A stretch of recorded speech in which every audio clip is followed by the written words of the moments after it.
Welcome everyone to Young at Heart. Nursery rhymes, stories, songs, poems, and nonsense to keep us all young at heart. I'm Father James DeLucio with the Paulist Fathers, back in the parlor of the rectory here in New York City.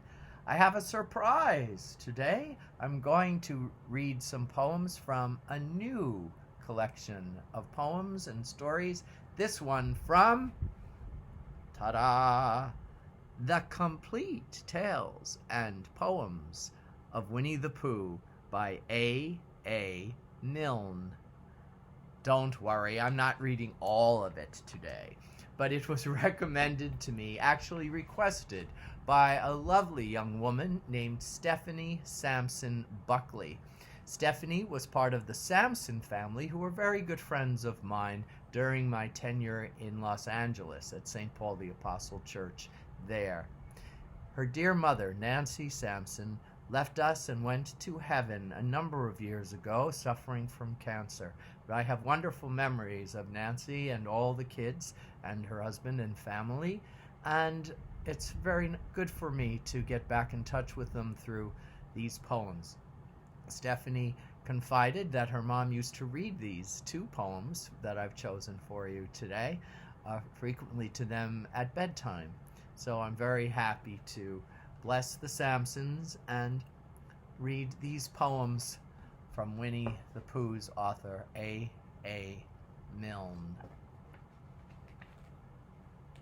Ready? James Morrison, Weatherby George Dupree, took great care of his mother, though he was only 3. James said to his mother, "Mother," he said he, "you must never go down to the end of town if you don't go down with me." James Morrison's mother put on a golden gown. James Morrison's mother drove to the end of town. James Morrison's mother said to herself, said she, "I can get right down to the end of town and back in time for tea." King John put up a notice, "Lost or stolen or strayed." James Morrison's mother seems to have been mislaid. Last seen wandering vaguely, quite of her own accord, she tried to get down to the end of the town. 40 shillings for reward. James Morrison's mother, commonly known as Jim, told his other relations not to go blaming him. James said to his mother, "Mother," he said he, "you must never go down to the end of the town without consulting me."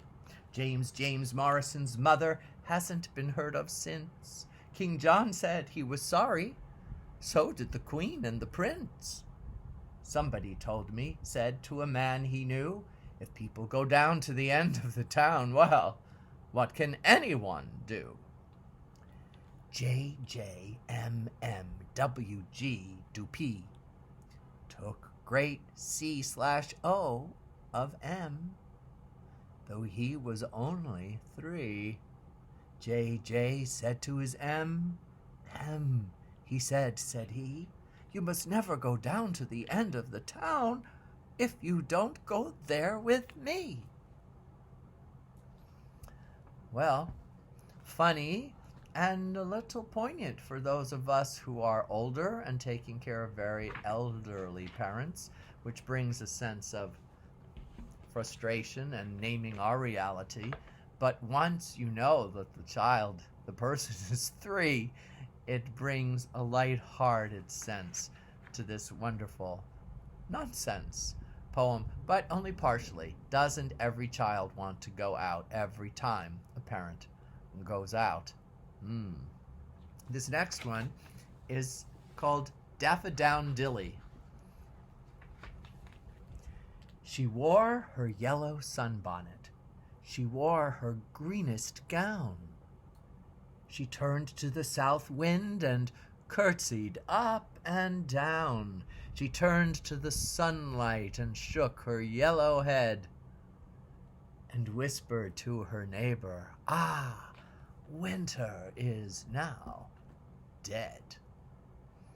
Now that's the triumph of spring, the triumph of death and resurrection that comes to us daily as well as annually. The first poem, I forgot to tell you, it's wonderful, clever title with James Morrison, Weatherby, George Dupree. It's called Disobedience. Mother was disobedient and got lost. A consequence when you don't listen to your 3-year-old children.